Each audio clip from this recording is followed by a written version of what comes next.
Welcome back to the Flower Essence Podcast. Today, we're going to be sharing with you an excerpt from Bach Flower Foundations, our new course. We are big fans of the Bach flowers. We feel that they are absolutely foundational to our work as flower essence practitioners and in the field of flower essence therapy as a whole. And we wanted to create a program that will help you see the Bach flowers in a new way. If you're just starting out with the Bach flowers, or if you've been working for some time, we feel like there are angles and modern interpretations of these essences that maybe get ignored. When we are working to get past the harder descriptions of things and being able to see them in a new light of new ways of looking at our psyche, of our internal emotions. We like to bring in insights from parts theory because it helps us to work with these inner dynamics in ways that are more accepting and kind to ourselves and kind to others as well. This segment is going to be on the topic of relationships and family patterns. And it's really interesting to look at these insights from Dr. Bach. He started making these essence in the 1920s when there wasn't as much understood about personality types. And yet, he was brilliant. These archetypes really hold up well. And we can spot them in action in our own lives and our own experiences. And to be able to see how they dance with each other, we can see how these patterns, might have been imprinted on us from our family of origin and how we engage with them in our life today, in our relationships, in our work life.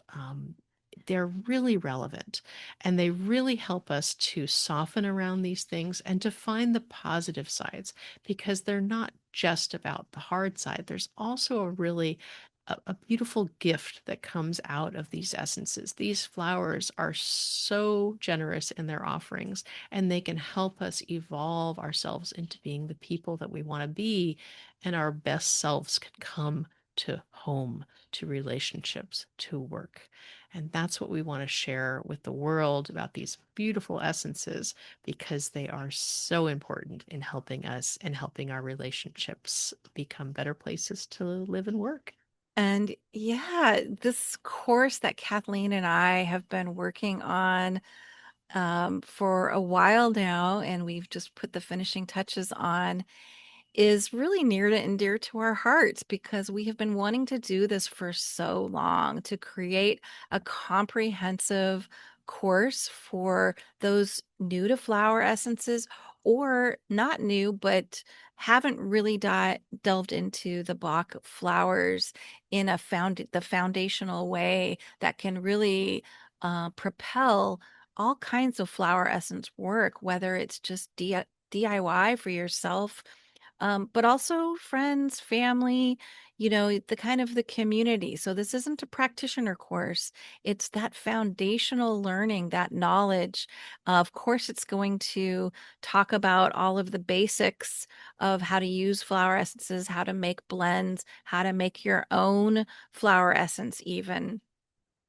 But we go into, we're beginning with this beautiful legacy of teachings that we have with Julian Barnard's work and his legacy of education coming from Dr. Bach and Dr. Bach's assistant Nora Weeks and her assistant Nikki Murray teaching Julian, and we've all learned from Julian. And then we've all learned from our other teachers as well. So we have so much respect for those who have come before us. And what we've done is then even taken more modern approaches to how we can use some of these flower essences, and what we've seen in our private practices and what we've seen with the research that's been done in more recent years.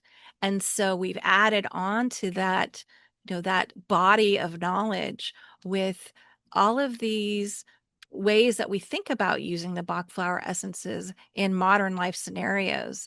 And as we were recording this segment on relationships and family patterns, we realized that we've never really talked about family patterns in this manner on the podcast.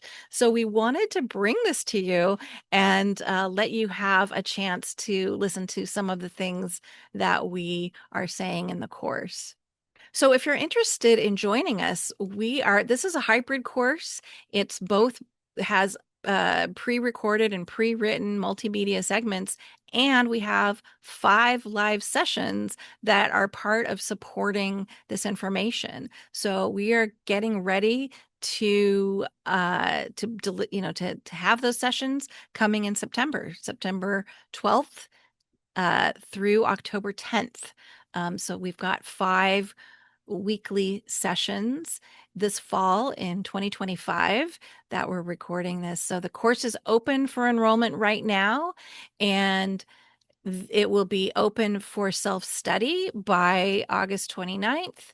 And then we have the live meetings. So we're really excited to bring this hybrid approach that we have used so successfully at the School for Flower Essence Studies in having a lovely body of work that can be used as a reference, that can be used in learning and self-study at your own time, your own pace, and yet having also the live sessions to bring the cohort together to be able to ask questions, to be able to interact with each other and the content and with us, and really get the most out of a course like this. And of course, there is a certificate, it's a certificate course. So you will get a nice certificate at the end. In this segment, we wanted to talk about how the Bach flowers can help us in relationships. And we're going to be looking back to the early relationships that we have, the relationships with our family of origin, and discussing how these archetypes are at play in our whole ancestral line. And not even that necessarily, but we can also look at these patterns, how they express in our community. We might have some of these patterns with our teachers. We might have some of these patterns with our friends. Human relationships are interesting and complicated sometimes. And yet, Dr. Bach's insights on personality types is irreplaceable in our work. We really feel strongly that these wonderful essences are so applicable and they describe so many different types of personalities. And if you look at some of the text that's written on these essences, it's definitely leaning towards kind of what we might call the negative state or the out of balance state. But let's remember always that there's a huge spectrum of these states. And, in the worst case scenario, it's very unattractively described. And, what a horrible person who's expressing a beach state. And yet, in the positive dynamic of that, that can be a really beautiful, aesthetically minded individual who has a lot of gentleness and grace and cares for other people. So there's a whole spectrum in these essences, and don't be put off by some of the unattractive descriptions.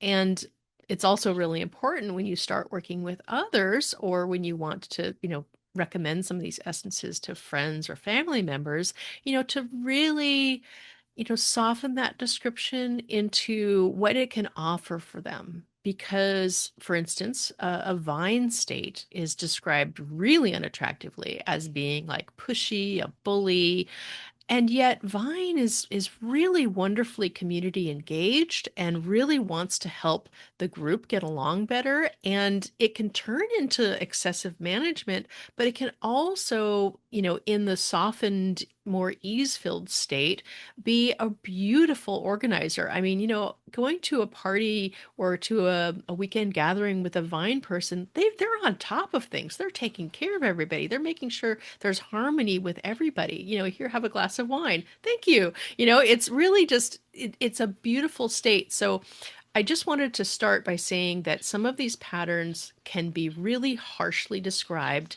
and yet that's not how we want to discuss them. That's not how we feel they are. That's not an inherent part of it. That's when the pattern is out of balance. So that would be my starting point. And I would really just recommend that the more that we learn about these essences, the more we learn about family patterns, the more we are able to observe and understand where our families of origin came and what patterns are expressing in us. We can see more clearly sometimes, especially when we're getting started, is to see the patterns that are expressed throughout our families and throughout our close friend relationships. And we can start to see how, oh, they've got a little piece of vervain there. Okay, they may not be vervain, we've labeled and tagged them as vervain, but they might have that vervain impulse. Okay, that's interesting. And that's going to help really start to teach you and help you describe and understand when some of these essences are helpful, because they might be a positive vervain. That might be great. And vervain essence might be helpful for them too. But it sure would be unkind to describe them in their worst day when they're not having their best, their best self isn't coming out to play. And yet vervain can really help to moderate all of the spectrum of that essence and help them connect to the part that's the most, intentional and the most kind and the most wanting things to be best for everyone. And that's a beautiful thing.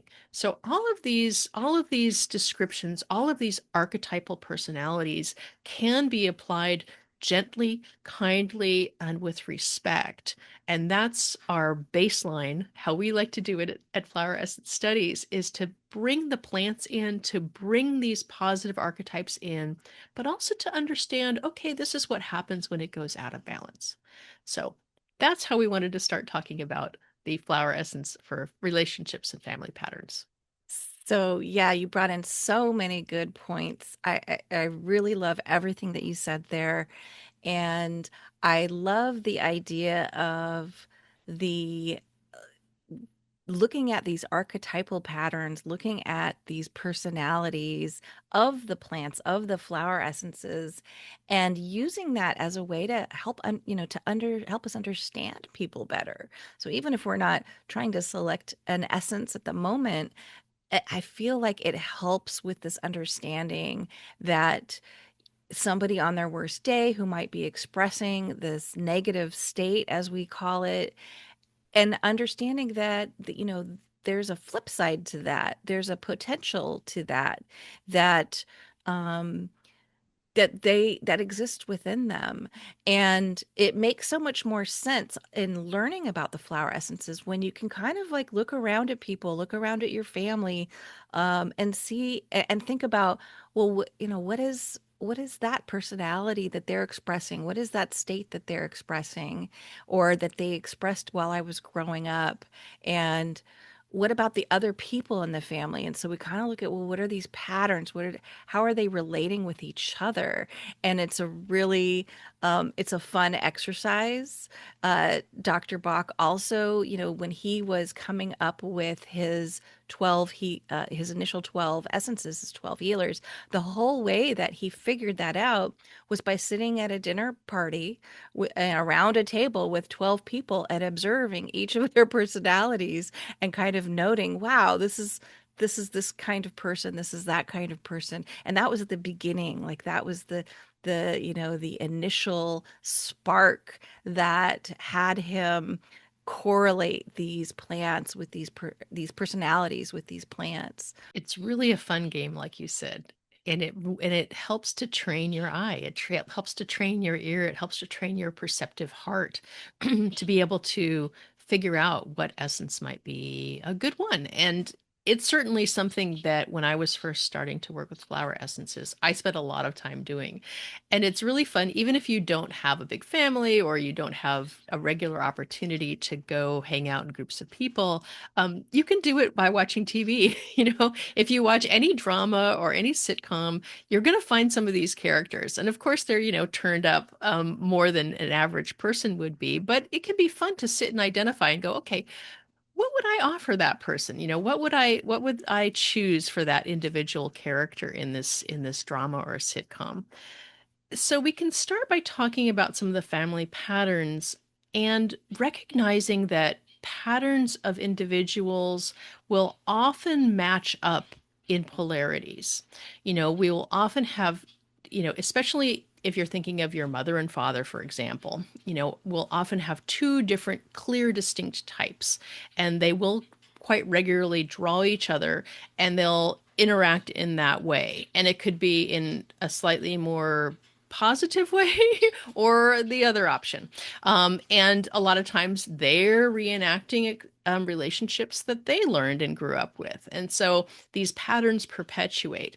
And the thing that I love about flower essence therapy is that having the opportunity to work with the essences gives you the opportunity to shift these primary patterns that imprinted into your heart as you were a little kid and you saw these relationships working around you. With essences, you can evolve those relationships in yourself. You can, go on this self-growth journey, but it also changes things as things go forward. You're able to interact in these relationships in your best self, in the way that you want to. So we could start with one pairing. We can look at vine and chicory together. And vine and chicory are I think they're a pretty good polarity. You might call it sort of the more masculine vine and the more feminine chicory, and recognizing that these are, constructs and not necessarily meaning male or female, but, more of an active vine, where vine would be the person who's much more pushy and tends to bully and tends to be more aggressive. And chicory is more the passive aggressive side of that, where they are working from a place of less physical strength usually, or less uh, energy that they push out to sort of push people to do what they want. Vine tends to be a very forceful personality and a forceful presence, and chicory tends to be less so, but their force comes in kind of laterally. It comes in sort of, in that passive aggressive way of, a little bit of like making people feel bad for doing what they're doing so that they will do what you want them to do. That's one way of looking at that pairing. Ro, do you have some thoughts on that one? Yeah, well, I kind of see that if there's a relationship that's, in there's negative states being expressed in that relationship, and the vine is being overbearing and very tyrannical, then the only response, might be for, rather than butting heads and fighting, the response for, that's more of a manipulative or emotionally manipulative response is a possibility. And I think that's exactly what you're saying. It's one that we see um sometimes. And quite frankly, many women develop that ability for emotional manipulation because it is the only power at times that they might have in a relationship where they're being controlled. And so, it comes from a survival response, and it just is what it is. So again, it's like no judgment here about what we do to survive. And if we can't, but as we said in the introduction, there's always the potential to evolve and to rate, to go, but to nurture that positive side.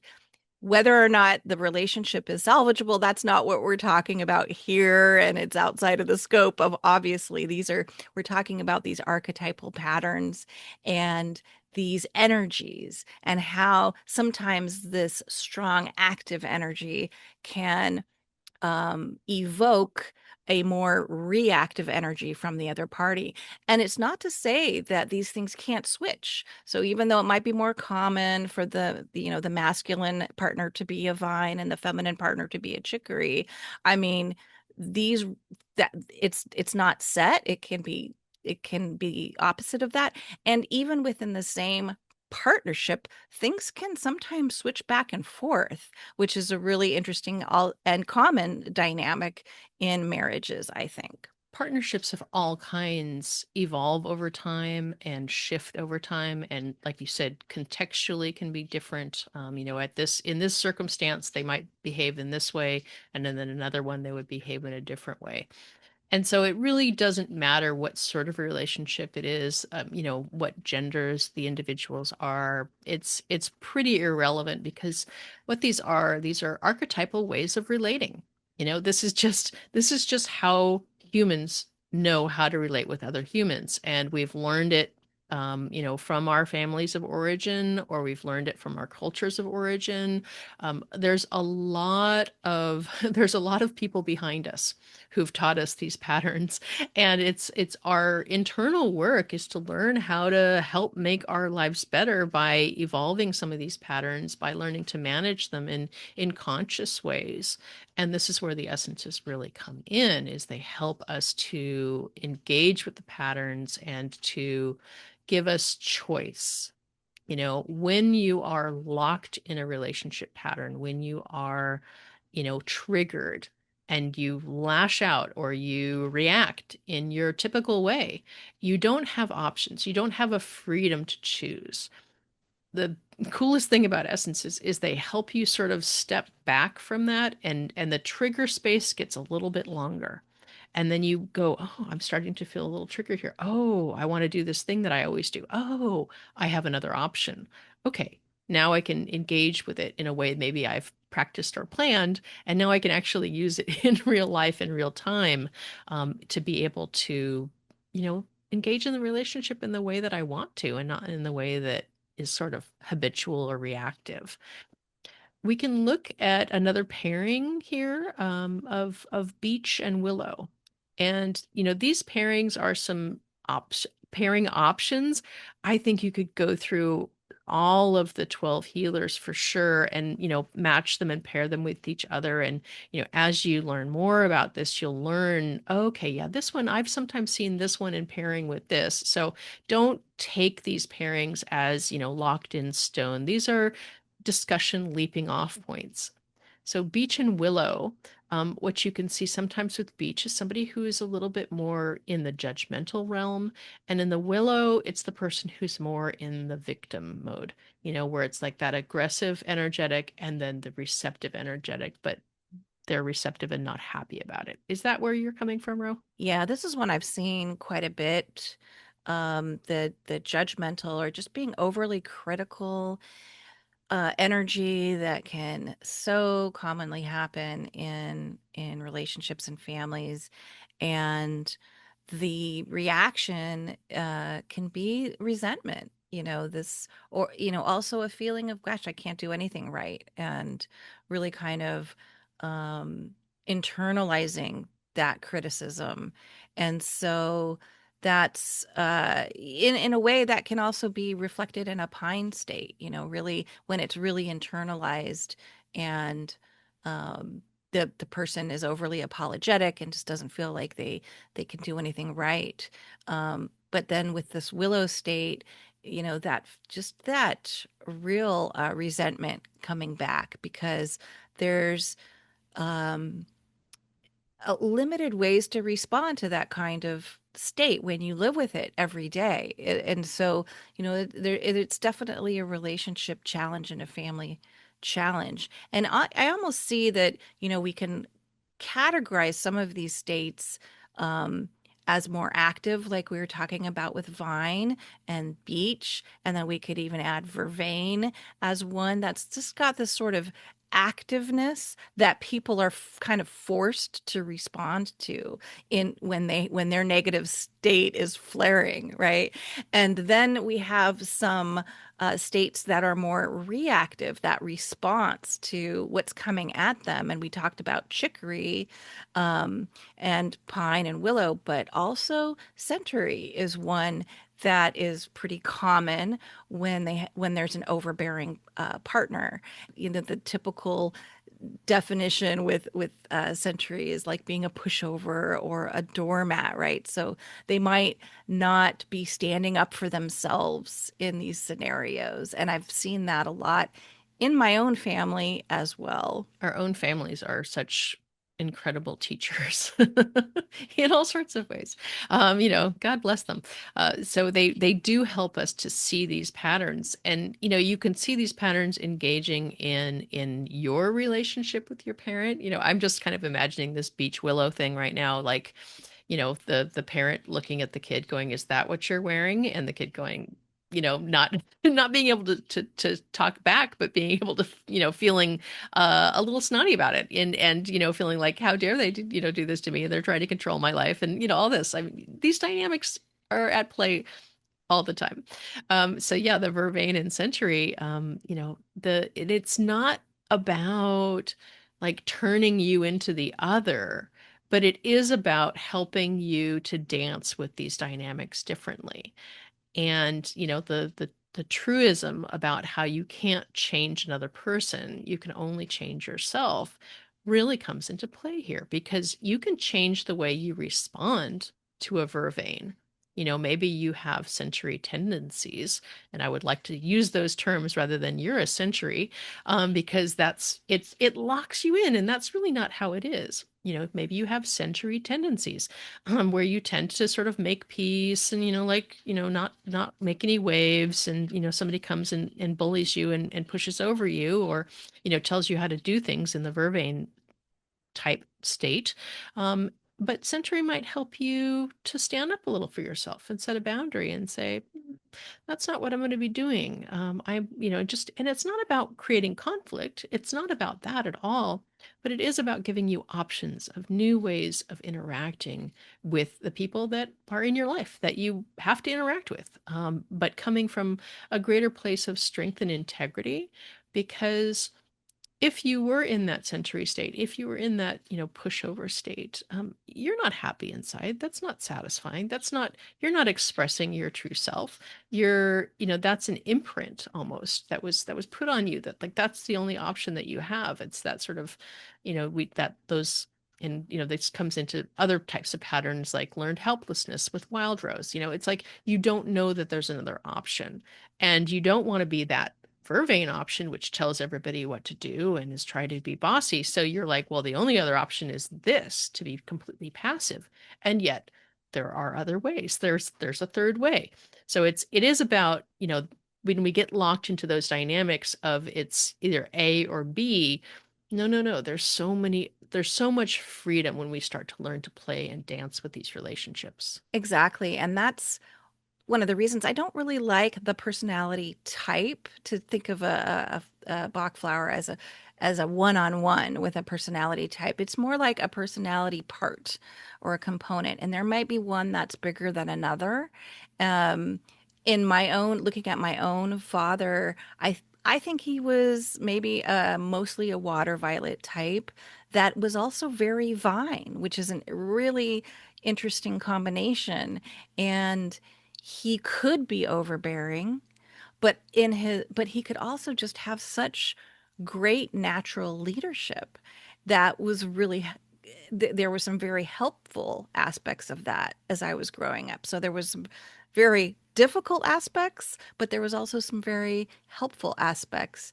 And then he could, in under stress and strain, and God, I mean, I came from a very large family, 6 children, one income, and that was there was a lot of stress that that was part of that growing up experience. And I could see his beach part come out, his beach part came out all the time. There was a lot of critical and judgmentalness when he was stressed. And that was something that, so we see all these parts, right? And then looking this exercise of looking back, well, how did each of the family members sort of respond to these situations? It's really interesting. Obviously, that Willow comes into play as all of us kids as like teenagers and hiding in our room and pouting because of the family drama, like, so that's happening, but that doesn't mean we were willows, so that's an example of what we're talking about. And how did our mother, respond to that? And what was her,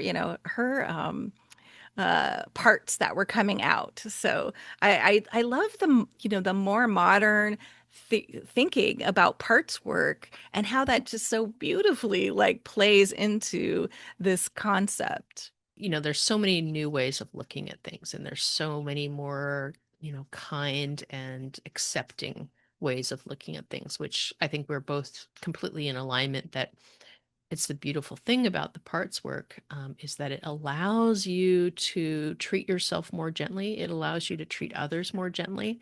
When we start to, tease out like, this is, maybe a more problematic part, but they're doing that for a reason.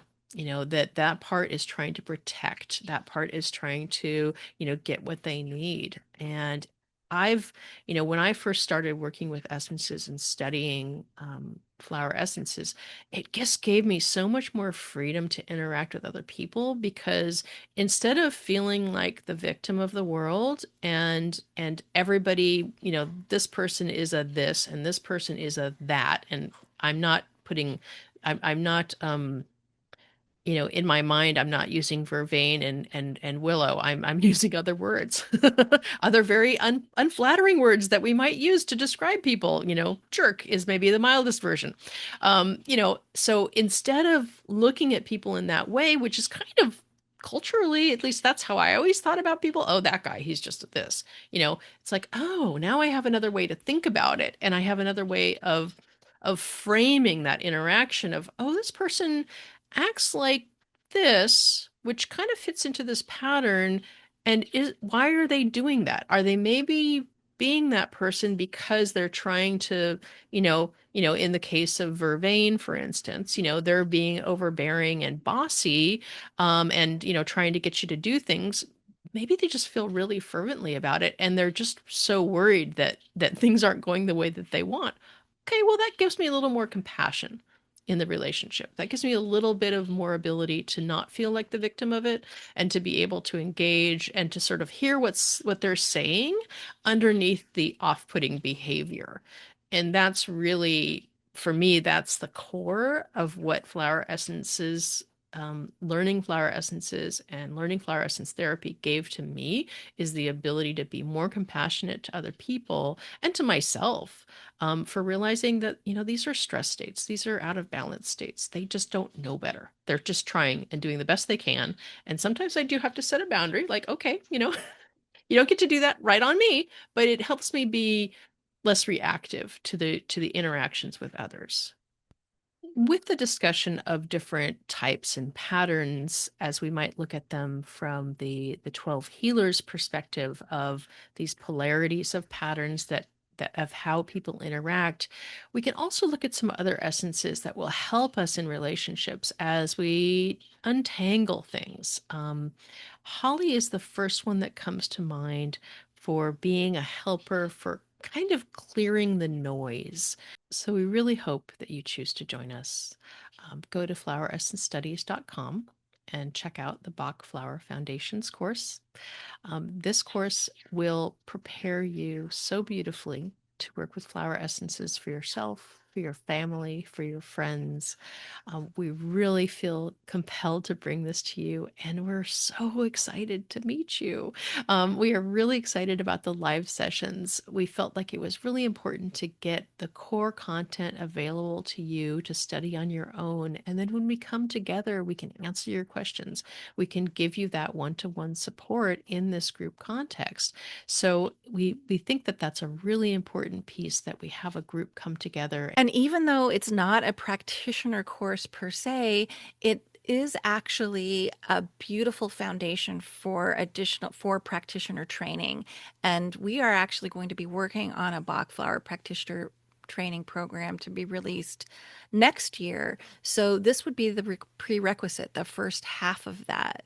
If you don't want to continue, that's fine. But if you do, this would be the time to do it. And also, if you're interested in our FES Flower Essence Practitioner Training, which includes the Bach Flowers. This is a perfect foundational course to take before going on to the more intensive FES practitioner training. So there's a lot of reasons that this is a great foundation for people, regardless if you are interested in DIY use or for continuing your studies in the future. There's just so much to know. And we want to help support you in your learning process and to meet you where you are. And if we start off, in a more extensive practitioner training, there's a lot of things that you might have missed. And so we wanted to create space for this from the ground up kind of education for flower essence use, for learning for yourself, for working with others. Wherever you are, this is a really good place to begin. So we hope you join us. So to sign up, just go to our website, floweressencestudies.com, and click on Bach Flower Foundations. Hope to see you there.